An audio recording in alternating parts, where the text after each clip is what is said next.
Hello, 6th grade students. Today we are going to be going over Fantasy Lesson 6, which is all about vocabulary.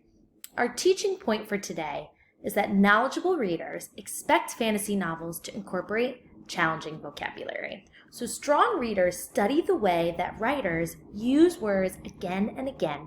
They think about the significance of the word familiar, and they become familiar with Latin roots to help figure out meaning. So that's what we are going to be trying today as we study fantasy vocabulary. In fantasy books, authors create words that they tend to use again and again. Authors are able to create these words because fantasy worlds depend on being created with creative words. So authors are making up a bunch of words in order for us to understand their fantasy world, and those words can be confusing.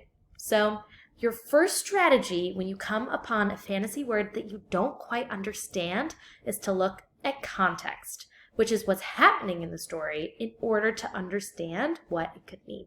So I'm going to show you an example of how to look at context. Let's say I'm rereading the first Harry Potter book because it's my favorite fantasy series, and I'm trying to understand what the word muggle could mean. It keeps coming up over and over in the story. So I go ahead and I look for context. What that means is I'm going to look at how it's being used in the book. So I find this part where Draco Malfoy looks down at Hermione and calls her a muggle.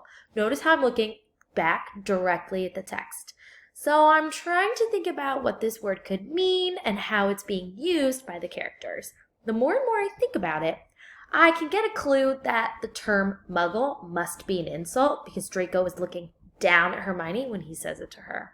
And the more that I keep reading Harry Potter, I gather from the context that it's a term for someone who isn't a witch or a wizard. So whenever characters are using that in the book, I know what it means, and I can tell that it's not a very positive word.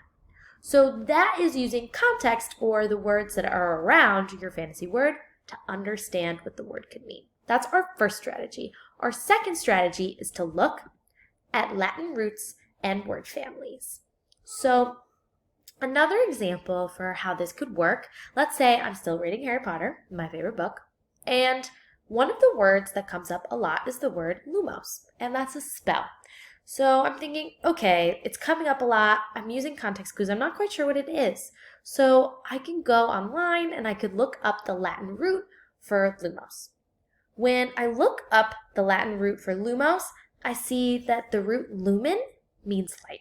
So then I can understand that the spell must be light, that they're making light whenever they use the spell. So today, as you are reading your fantasy books, you're going to go on a little bit of a fantasy word scavenger hunt. You're going to pick a word that you think is confusing.